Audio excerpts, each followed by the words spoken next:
What's up, everyone? Do you want to know one of the best ways to help prevent back pain, especially lower back pain? I'm Dr. Justin with the Chiro Health team. Today I'm going to show you one of the fundamental exercises when it comes to preventing lower back pain. When we look at that lower back pain, one of the best ways we can go about alleviating that is going to be strengthening our core.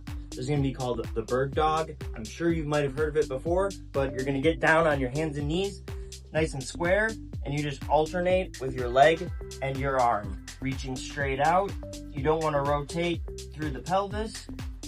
Engaging the core, should feel it in the glutes as well. Nice and easy, back and forth, reaching in front of you and out and behind with the leg. This is not going to be a quick fix. This is something that you need to do consistently, just like with anything else.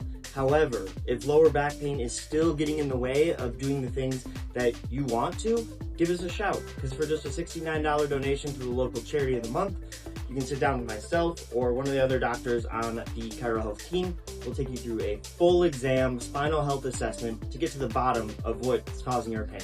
Thanks, see you soon.